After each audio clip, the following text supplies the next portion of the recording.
But we can go ahead and start with introductions. I'm Dale Johnson, I'm the Community Police Officer at the Lebanon Police Department. I coordinate all the neighborhood watch, jack of all trades here at the police department. So I'm actually the person that you will be the first one to come to start your neighborhood watch and continue to keep it going.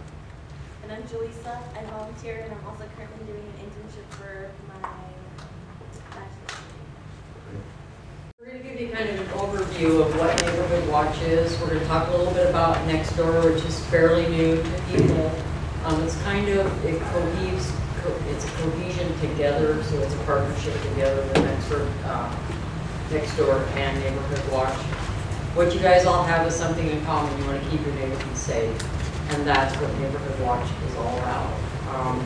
When I first started my position, we had 7 neighborhood watches, and our crime rate was really, really high. We have 43 neighborhood watches now. We see the decrease of about 80% once a good neighborhood watch starts, because what we teach you is to become our eyes and ears.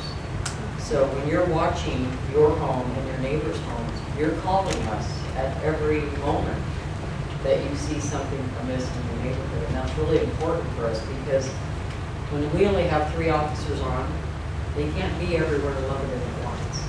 But when you call and tell us that something's going on or something's amiss, or you've had a $5 item stolen out of your yard, we need to know those things, because that tracks where the crime is happening. Tracks where our kids are. Tracks a multitude of things. And you'd be amazed at those $5 items that you may not turn those items in, but they turn up at garage sales. It's just amazing where those things turn up. But if we don't know that they're stolen, or we find them in a bush, we can't return them back to the owner because we don't know who they are. So Neighborhood Watch, again, is working together and becoming our eyes and ears. And we teach you, the ways to, what to watch for, when to call, why to call. We hear the first basic response is I'll ask somebody, did you call in when your tires were slashed? Did you call in when that $25 thing was stolen out of your yard? No, I didn't want to bother you. But we want to be bothered, because that's how we track our crime. It does 2 things. Gets it into the system, but it also gets our visibility there, right? It's our patrol cars in the area. You're in our street every week. Oh yeah. Every week. And that's important. And when you get a neighborhood watch group going, you don't just get a sign just because. You don't just put signs up, because our big signs are huge. I'll have Jaleesa will get one by my office door. It's right beside my office door. The big signs that we put up in the neighborhoods cost, out of my budget, about $50 per sign. Those are very expensive, and my budget is really tiny. So they're put up with care. I want to make sure that that neighborhood watch is active and doing its job. So we don't just put these up anywhere. We want to train you so that when people come in and they see these on your windows and on your fences, and they see that big, huge neighborhood watch sign, they're like, whoa, something's changed here. They usually don't want to mess with those neighborhoods, because they know that you have been trained and you are watching. You may not get out there and confront them, but you're on the telephone calling us, or you're on Nextdoor and talking about it amongst yourselves, as well as calling us. So there's lots of really good clues for these people to say, I'm going to move on. We have had literally drug houses have been in neighborhoods. They started the neighborhood watch. We've invited them to the neighborhood watch meeting. We want them to know what we suspect. Those people have a right to let those neighbors know that this is not going to be tolerated in our neighborhood. And so what it sends the message to them is, we better find another place to move to. And that's usually what happens. So these are the signs that are put up. Very bright. Nighttime, you can see them clear as a bell. Now, if you were driving down the street, would you notice that? Yes, hours like that.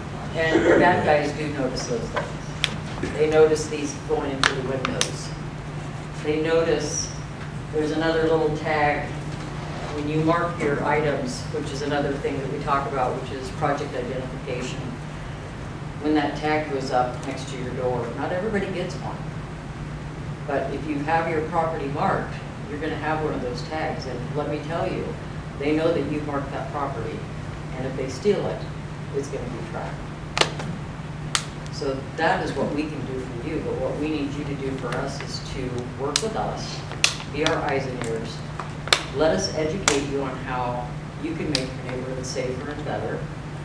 How many of you guys have everything in your home marked? Say that again. How many of you have items in your home marked? Like inventory or something? Inventory, televisions, Pictures. paintings, pictures, Some. jewelry, Some. everything in your purse. One of the big things that we find is I teach people to take their purses, especially women, because we tend to carry a lot of crap in there we don't need, and to photograph those things and put it away. And if your purse gets stolen, you go home, you get that list out and hand it to the officer. He's immediately entering that information as stolen.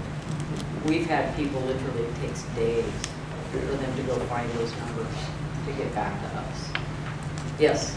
I hadn't thought about that before, Dale, but the insurance companies probably wouldn't mind having a list or pictures of Absolutely not. everything that you've got in It your house, actually and I've never done decreases your that. insurance. I got State Farm, Jerry Latimer wouldn't mind putting that in my pocket. We actually, I've sent volunteers and with a video camera into homes and help, especially elderly. And we videotape some of their stuff that they have. We'll go right in on a videotape serial numbers as well as engraving. That gives them the opportunity, if that item gets stolen, you call us and say, somebody broke into my home. The officer says, gets there, what was taken. You start giving him a list. His first thing is, do you have serial numbers? 90% of the people say no. I'll have to find it. But the people that are trained have it on a disc or a thumb drive or a list in a safe place. They hand it to them, and literally within 5 minutes, that stuff is entered into the computer as stolen. And the recoveries, you know, the majority of the stuff that gets stolen here in Lebanon gets ditched out of fast cash. People don't know that fast cash has to inventory everything and send it to us on a daily basis. Kind of hard to prove if you don't have proof that that's their stuff out there. Craigslist too. Craigslist, absolutely. Now they have Facebook. You know, they have all these little garage sale sites, and it's real notorious for that as well. But marking your items is critical. It's very, very critical. And it's something we do with the elderly. We help them put it onto a flash drive or a CD. They go if they have a safety deposit box or a daughter or a son, and they give it to them so that it's there for safety. So a lot of people have jewelry.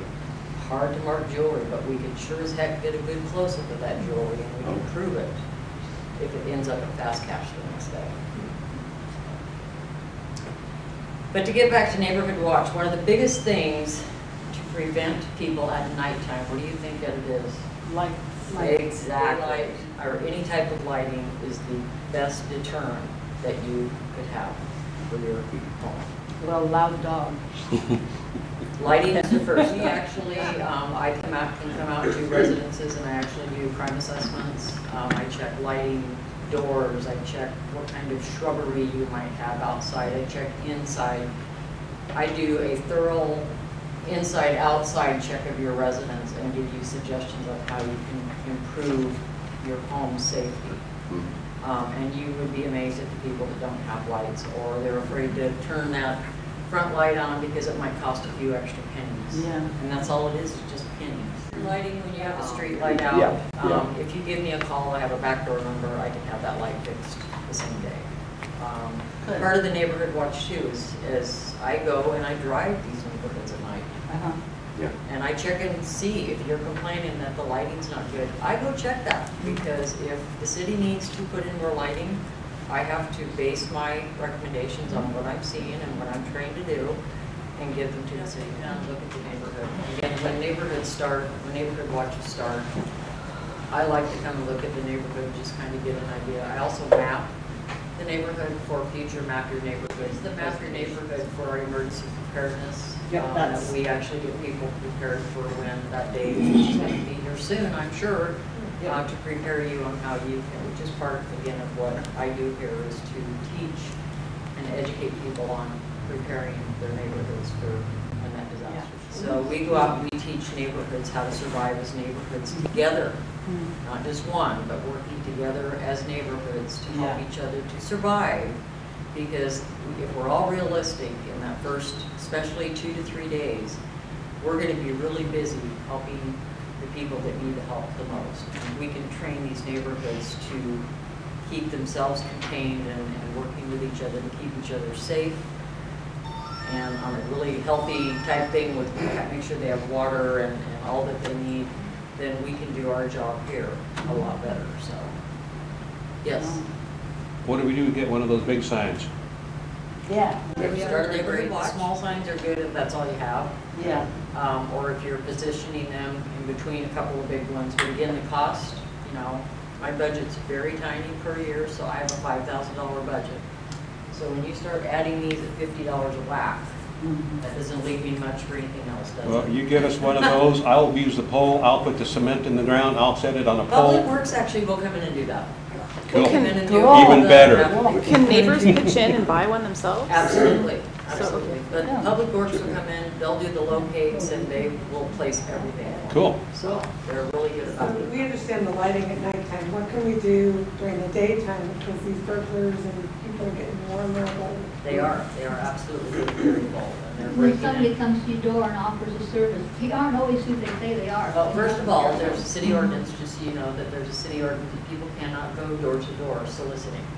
They have to have a Happens on permit. our street all the time. So your first question to them is, may I see your city license, please? Take good And thing. the They most should common have is something windows and similar roofs. to this. Is what? Most- Windows and roofs, they'll give you a free assessment. for Oh. windows. 99.9% will turn around and walk away. They can't sell those magazines from California. They have to have a permit. Now, you have the Girl Scouts selling cookies. Stuff like that is fine, but you can't go door to door soliciting. All you have to do is say, may I see your solicitor's license? If they can't show it to you and they continue, I would suggest even still, even if they leave, to give us a call so that we can track them down and educate them. But to get back to what you can do during the daytime, we have seen an increase. I haven't seen so much the last couple of months, but we were seeing people being very daring and walking into people's homes during the daytime and burglarizing them. A few times people were in those homes. So we need to Thankfully. keep our doors locked during the day. Absolutely. and I would When I lived in absolutely. Central Oregon, I never locked my doors in my Yeah, apartment I- house. I moved over here and I would never, my front door is always locked. The other thing, you know, the weather's getting better now. People tend to leave their garage doors open. That's another no-no. Unless you're in it. Exactly, another no-no. Or they can't I mean, see true it. story, this happened on East Ash, I believe. A couple of years ago, they had left the garage door open, they were mowing and working in the backyard. Somebody was casing the place, saw what they were doing, walked into the house, stole his wallet and her purse, Yeah. and they didn't know about it for a while. So, real important things to be sure, you know during the daytime. Don't leave something out. Unfortunately, we live in that day and age where you can't even put small items in your front yard for fear that We had our taken. ashtray stolen. So you have to think about what you want in your front area if it's not protected. So, those are things to think about. Keep an eye out on your neighbors. Get your neighbors to keep an eye out for you. Yeah. You do that pretty good. Having seniors that are retired are the best neighborhood watch people I have because they are there during the daytime. And, you always get these, and it's no offense to anybody, but you get these people where they say, oh, that nosy old lady. Well, you know what, that nosy old lady may have saved your ass Yeah. because she noticed Right. that car that shouldn't have been there. She's the one that called the police department. Yeah. So it's those observant eyes that help save that neighborhood. There's 5 of us. Women, I highly suggest that you take, we do have one coming up probably in July, come and take our women's self-defense class. It does not hurt for you to know some of the things that you need to know to protect yourself. is there a fee on that? No fee, Age limit? no age limit. They give it here. Yes, And you will find that most of the stuff that we offer here at the police department, you'll never see a cost on it.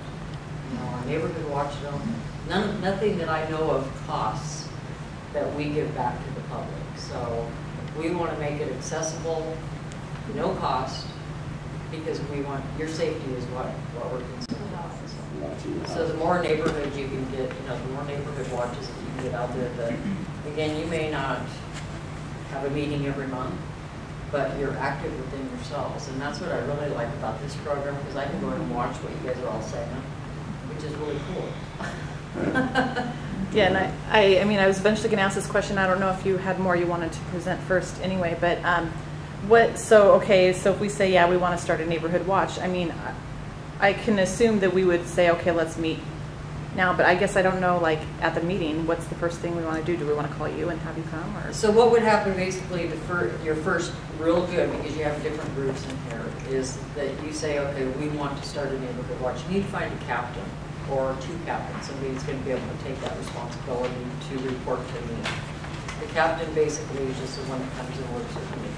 I disseminate that information to that person or persons, because I can't disseminate it to everybody, because I would be working full-time doing just that. So I work basically with that person. We set up meetings. We're happy to do them here. We are happy to come to your residence or your neighborhood, have it in your front yard, wherever you want us to have it. But those first couple of, especially the first one's pretty critical, because we really get into some nitty-gritty things about what we want you to be observing for us. Talking about the lighting, some of the real critical things that we want to get through to get you jazzed about future meetings. And usually your second meeting, I don't have to come to it, but it's a time where you're gathering new people, and so you guys are growing, and you're talking about real problems that are happening.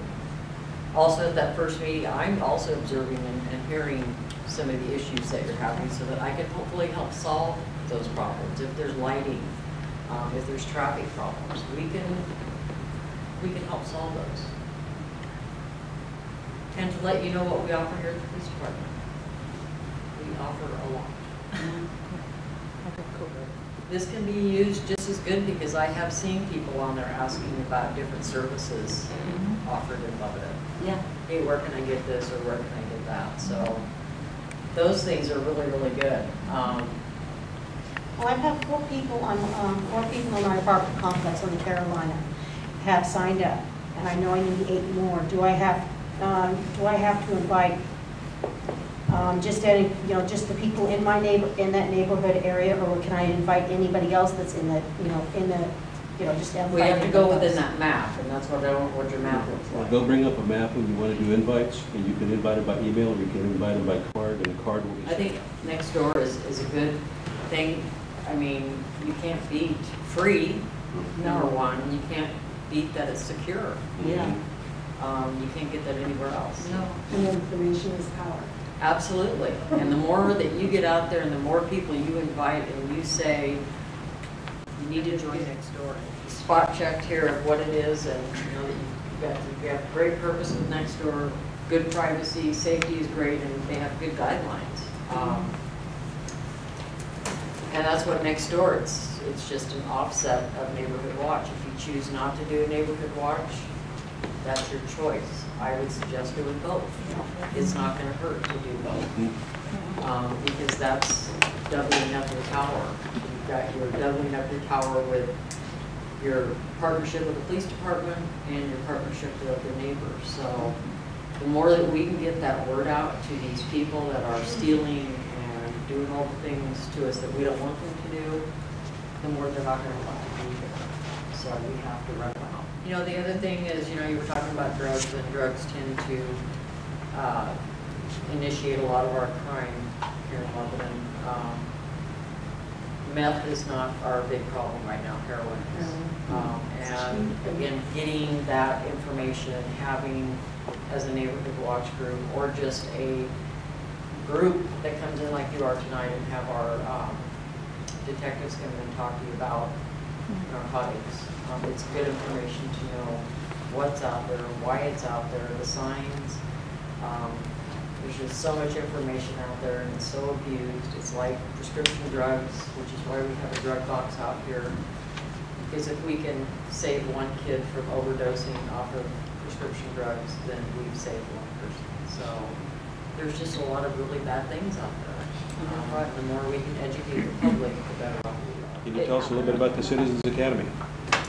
We just completed, it's an 8-week academy that we give to the public. It doesn't cost anything.